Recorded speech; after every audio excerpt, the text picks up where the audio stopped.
right now we're going to shift the focus towards investments. And when we talk about investments, markets, it's important to know how crucial it is towards the region and perhaps domestically on how the investors should invest moving forward. And also another thing to talk about is the ASEAN Investment Expo and Trade Forum that's going to be happening on 24 and 25th October. 2 days. So we have the right authority joining us in the studio today is Datuk Sri Jason Chang, the chairman of Westwood Group, and on my right is Datuk Sri Matthew Yeo, the founder and also managing editor of Yeo Mazina and Partners, as well as the chairperson for Private Clients and International Real Estate ALA. Good morning. How are you guys doing? Good morning. Good morning. Good. Thank you. Amazing. So before we go further towards talking about investment and markets, probably you can share what are the roles that you have in this business and perhaps in the investment sector. All right. Okay. Maybe I'll start first. All right. Okay. I'm actually a lawyer by profession, and I'm running a very established law practice here in Malaysia, where we have 7 offices in the various parts of the country. But it is my own personal passion that I want to do things that is more business related. Although my law firm is a business related law firm, so that's why hence we are starting on this ASEAN Investment and Trade Forum, which is a bigger event compared to the previous years that we have done. 9 years already we have been doing this. How about you, Datuk Sri Jason? Yeah, I'm from the Westwood Group, and we have the privilege. One of my subsidiary, Vijay International, is the event management company for this ALA event. And we're very excited about this because this is the first time ALA is having a conference with an expo that's going to happen in Malaysia. And I think this is a very good opportunity for all the business people to get together and know each other, and hopefully they're able to make some deals along the way in this expo, and this also is very good in the sense that it's very informative for business people to know what's happening in ASEAN. At the same time, the public is able to come in to enjoy this event as well, and to know more, and to do the networking, and at the same time to know more, gain more knowledge on investment. And the most interesting of all is all the lawyers will be there to assist them to strike any kind of deals or legal documentations or needs that they need during this event. Interesting, but we'll get into that later on. Yeah. But before that, what's your take on the global markets that's going on right now, and perhaps domestically? Are you looking at towards sustainability or just interesting times currently? I think sustainability is something that's ongoing right now, especially with climate changes and all those. And you can see that right now the economy everywhere is actually not moving very quickly due to inflation, and also the political instability of China and the US. But through this trade forum, we hope that we can bring more people together to Asia, ASEAN especially, because it's a very vibrant economy and it's young. And through this platform, we hope that we can jumpstart some of the businesses around this region, and hopefully we can get things moving in a more positive direction. Yeah, especially when the China reopening recently, early of the year. Yes, and with the reopening, it also seems a bit slow and sloppy. Yeah, the numbers are still not as positive as it's supposed to be. And you can see that the Chinese tourists are still not really traveling out and spending. Still very scared. Yes. All right. Recently, we have our Prime Minister announced about the Madani economy. Yeah. Do you mind if I ask about that? Because we understand that Kuala Lumpur, they envision that Kuala Lumpur to be the hub as a digital economy hub that's available for the startups and as well the SMEs. So what's your take on that to tap into the ASEANs especially? Yeah, that's good. Actually, the Madani concepts and the effort to make Kuala Lumpur as the digital hub is very good and it's very timely actually. In fact, now since COVID has been over, all right, and markets have been opening up, although a bit at a slower pace, but we will be there, to capture on this the growth of this digital economy. And the key thing is going forward now.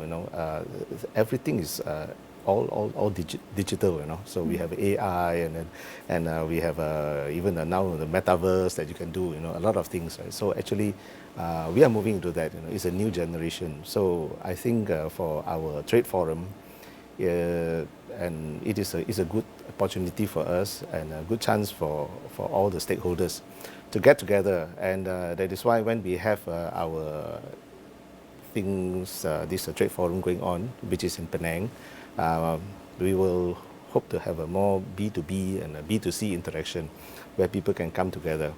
So we are having people from various parts of ASEAN, and also ASEAN Plus. We have some people from China as well, Taiwan, India, and also from Europe and the US who are coming to our forum. So I think it is a good chance for people to come and meet up with them. All right, now we're going to touch on the Expo and the Forum. Can you share, Dr. Sri Jason, can you share on the key goals as well as the objectives and how can it benefit the businesses to get into the trends of ASEAN's region? I think this Expo is very good for all businesses because it's specifically meant for ASEAN, which means that, you know, all these local businesses or foreign businesses, they can actually get together to know each other better. At the same time, to this platform, they can do some sort of a business deal with the facilitation of the legal firms that will be there from their own country as well. So through this platform, I think they should be able to generate quite substantial amount of trade and business. And at the same time, I think this is the first time it's going to be done in Malaysia, and also especially in Penang. I'm sure they will really enjoy the culture, the exposure, the historic of Penang, you know, the hospitality, the food. And I think it's a very good event that businesses should be able to have and actually do the networking in this Expo. I understand that this is the 9th Forum Expo and perhaps the biggest as well. Yeah. So perhaps what are the diversity of business that we can look at, and also the innovative offerings that businesses can obtain from the Expo and Forum? What about that? Okay, just to go back a little bit, right? Yes, it's a 9th so-called edition, but this year is a bit bigger. You know, previous years we used to do it on a smaller scale, and we do it by rotation in the various countries because ours is an ASEAN platform. But this year we decided to make it bigger so that, like I said early on, we are bringing in a lot of stakeholders to come. So we have people who are into fintech, the digital economy. We have people into stem cells. We have people in the healthcare and you know, and even the blue economy. We're going to talk about all that. So there are a lot of things that is going on, and I believe that this will benefit those attendees who are coming in October. Basically, we have authorities and professionals from different backgrounds. Correct. Yes. And for business to get their business solutions. Correct. Basically. Correct. Yes. Yes. Yes. Yes. What about the solutions for companies as, in specific terms, not terms? I mean specifically, what can you offer towards businesses? What can they get the solutions? What are the types of solutions that they can get from the Expo, Dr. Sri Jason? I mean, through the Expo, because the law firm, the ALA organization, is bringing in all their clients and their expertise from the 10 ASEAN countries. I'm sure the general public, the local businesses will certainly benefit from all this networking, that expertise that this law firm has brought in for them. At the same time, I'm sure all these people that they have brought in are actually credible people, companies, and has been vet through by the law firms. That's why they are here to exhibit. You know, so I think, and it's also very informative for our local businesses as well, because they do not have to go to individual country to visit. They are already here, and at the same time they are already ready to do the investment or strike a business deal with our local people. So I think it's really crucial that, you know, the local businesses should take this opportunity to visit the Expo and really get to know ALA. As an organization that they can use when they would like to do cross-border trades or some sort of a legal research or what. They are always there ready to provide such services. Maybe I can add on a little bit to what Dr. Sri Jason was saying. I think one of the key points that we have here, we are going to bring lawyers and professional services from different parts of ASEAN, all right, and also possibly from the East China, to come over here. So actually, what is important is, nowadays we hear a lot of talk, about people wanting to be globalized, right, or maybe to regionalize. But sometimes, it's easy to talk, but if you really sit down and think about it, a lot of people, especially SMEs, the smaller SMEs, which are like homegrown businesses, right? They don't have an idea. How do I do my business outside of Malaysia? They want to do it because they see the world as a market, the region as a market. Yes. So they don't know. So now this is an effort by us to bring in all these professional service providers to come here to their doorstep. All right. So in that way, we hope that you'll galvanize these people to take the braver step, right? Seek out this advice from these people who have come to their doorstep. They don't have to go outside. Come to the doorstep, and then ask them for advice. And then maybe this will be the first step for them to go overseas and get the bigger market outside. Do you have a certain or minimum revenue digits for them to actually get help from the Trade and Forum? Do you have any certain expectations from them?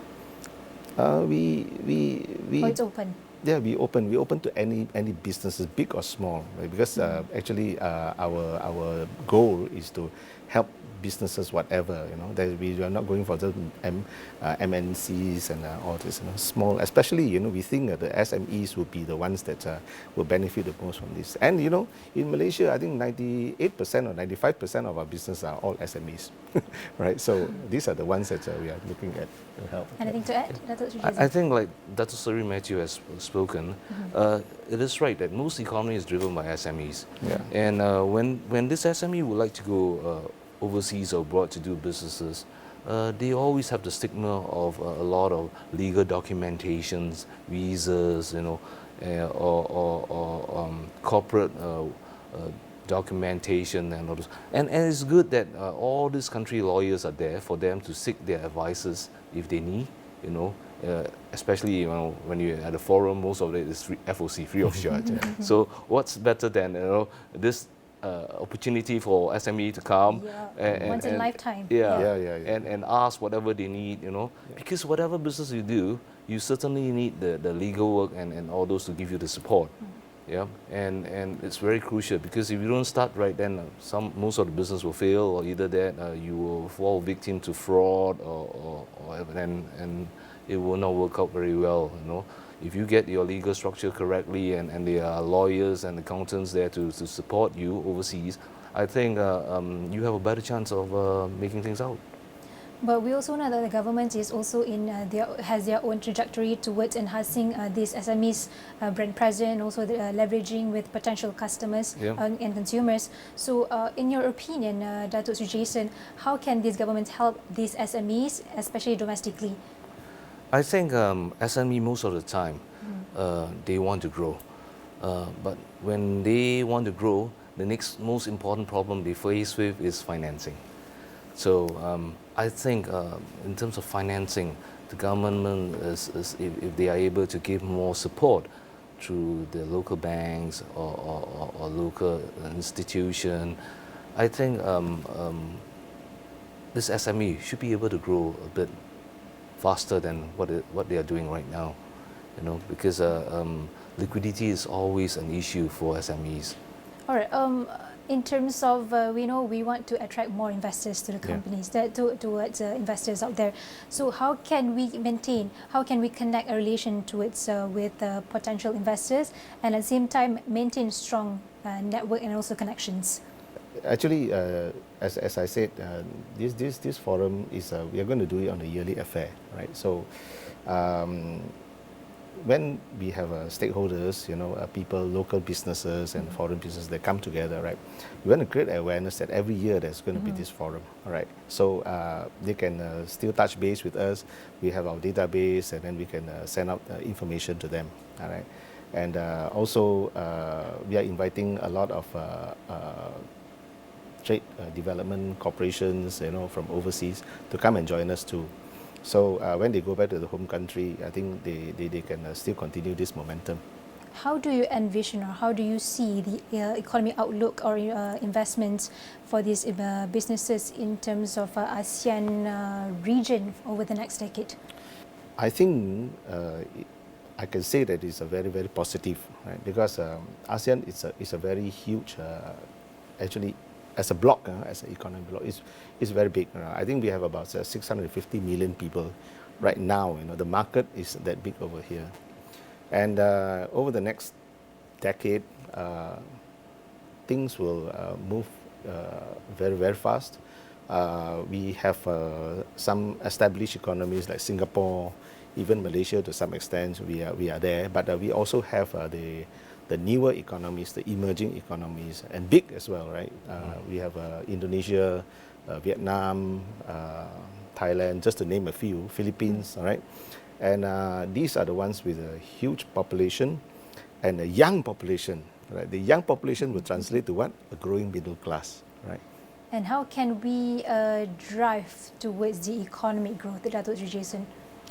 I think like Datuk Sri Messi has spoken, ASEAN will be the next rising place to be for the next decade because of the young population, the vibrantness, at the same time the stability that we have.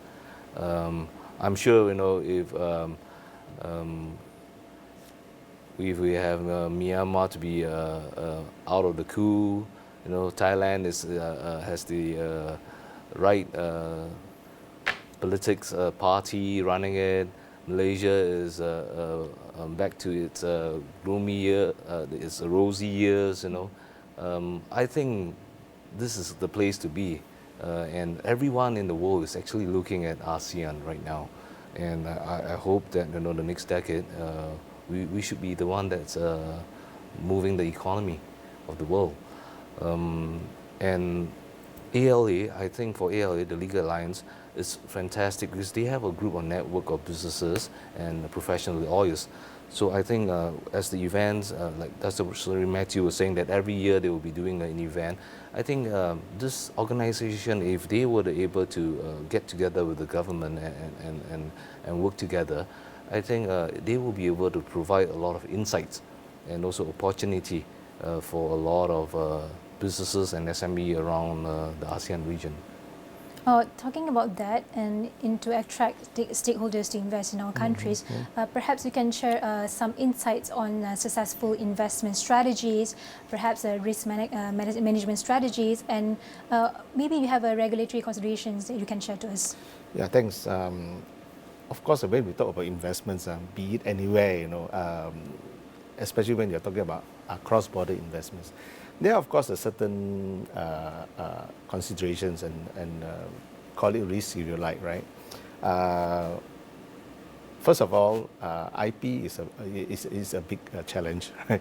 Because once your brand does well, right, and then you have to protect it, right? So protection of IP is one issue, all right?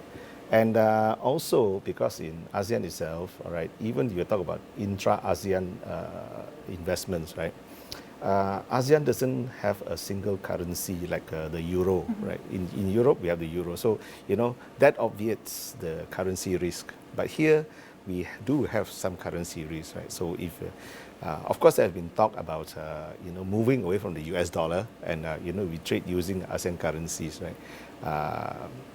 That is a good idea, but that is also something where, the risk is there. That's why sometimes, people like to use like a global currency, a world reserve currency like the US dollar. So, somehow to control the risk a little bit. But somehow, and we have seen, the last 1 year or so, even the US dollar also has gone. Fluctuation, fluctuates so much, right? So Volatility. these are the things we have currency risk, and also maybe some cultural risks as well, And ASEAN also, we have different languages, different cultures. But however, having said that, I think the possibility and the scope and attraction of doing business in ASEAN far outweighs all these things, right? Because we have like I said, the young population. So this young population is what we call the demographic dividend. Demographic dividend means, you derive, some benefit, out of these young demographics, right? Because they are young, they are well versed, and they are, a lot of them are moving towards a higher education, right? So it will only bring more prosperity, greater wealth, and also greater stability in the region. All right, Datuk Sri Jason, just now you mentioned about the domestic or local government looking towards the financial support towards our own business and SMEs. Yeah. And now we want to talk about ASEAN governments. Yeah. How can they support and give incentives to support trade in general? I think any ASEAN government is only able to support a specific amount of finances for all the SMEs. End of the day, I think a lot of SME would really have to be prudent and really, improve their knowledge base, at the same time their skill level, so that they can be competitive among themselves. Or else they will find themselves in a very difficult position to compete with China, which is the biggest manufacturer in the world, right? I think a lot of policy in ASEAN has to be improved, and also bilateral ties, and also the trading of the region. There are lots of rooms to be improved. And I'm sure, when the governments meet most of the time during APEC or ASEAN meeting, I'm sure they are always constantly working on it. And every time I see there are small steps towards our economy improvement. And I'm sure, we are moving towards the right direction. And especially we hope that Malaysia is a big economy as well. We can have some sort of a quick political stability, and all parties can work together and make this country great, And I think Malaysia is a great powerhouse as well, and that's what I wish to see, that, in due course. And we are back as one of the powerhouse in ASEAN. Mm-hmm. Yeah. Perhaps you have anything to add? Yeah, maybe I can add something also. Of course, we have a very diverse range of economies here in ASEAN. Mm-hmm. And to a certain extent, I do know some countries like Singapore and Malaysia, we do help local businesses, to regionalize, right? Like, for example, Matrade, is helping with some export of services grants, and also some grants for SMEs to go abroad. Likewise, I think in Singapore, I think they also have some incentives and some financial help there from the government. There are some other countries, maybe they don't help that much, but then, of course, to a certain varying degrees, there are some financial help for businesses from ASEAN. And just a little footnote, I might want to add, because this is talking about trade, and investments, all right, regionally. We have invited Matrade also to come on board as our partner. And also, we have invited Exim Bank, because Exim Bank is one of those, the banks that will help Malaysian companies to go abroad, right? And then they do give out loans at very, very affordable rates and all that sort of thing. So it will help. I hope that this will help our Malaysian businesses to go abroad. Yeah. How can we navigate these various business cultures in ASEAN specifically? How they can go towards the same direction when it comes to attracting potential stakeholders? Yes, yeah, that is a good question, right? Actually, that comes back to our ALA, ASEAN Legal Alliance, whereby we have lawyers and service providers from different countries at home over there, and that is where we help businesses from here when you want to go over to that direction overseas. They can at least be handheld, by these groups of professional people. But also at the same time, we are very fortunate in Malaysia. We do have Matrade, right? And they have offices all over ASEAN and also in various parts of the world, right? So Matrade is always there. And then we will link up with various local chambers of commerce, business groups, overseas, right? So we will always refer our Malaysian businessmen who want to go there, right? These are the places that you can land yourself and talk to these people as a first point of resource. All right. Then after that, they have to go and navigate their ways. But I think, put it very frankly, when you have to do cross-border investment, your local partner is very important, right? So you have to do a lot of due diligence. And there, again, as a group of lawyers, we are the ones who help them also to do due diligence on their local partners. Yeah. All right, before we end this session, before we end this discussion, perhaps both of you can share some message or advices towards the potential investors and participants out there, especially moving towards this October, 24 and 25th October. Yes. All right. I would like to invite everyone who are listening to this to come and attend this event. I promise you it will be a very good event, and you will benefit definitely from this event. So no matter what sort of business background you're from, you will find that there's a lot to learn over there. And ASEAN is a very big region for you. You can use this as a springboard to step overseas and go on from there. And I wish you all good luck. Thank you. Yep.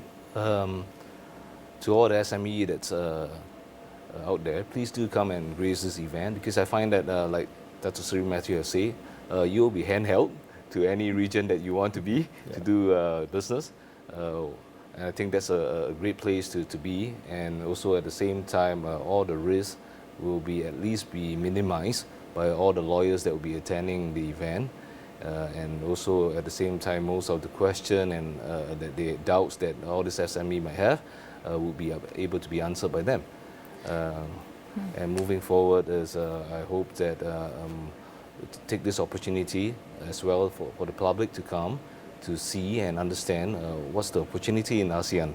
At the same time, to know more about ASEAN, and also to be able to network with all the ASEAN businesses and all those, and get some knowledge out of the whole expo. And I think it will be very beneficial for everybody. Perfect. And that were Datuk Sri Jason Chang, the chairman of Westwood Group, also Datuk Sri Matthew, founder and managing partner Yo Mazlina and Partners, as well as the chairperson of Private Clients and International Real Estate. Thank you for coming and thank you for joining us this morning on AWANI. And thank you also for the insights and the thoughtful advices. So don't forget to join the ASEAN Investment Expo and Trade Forum for 2 days on 24 and 25th October 2023.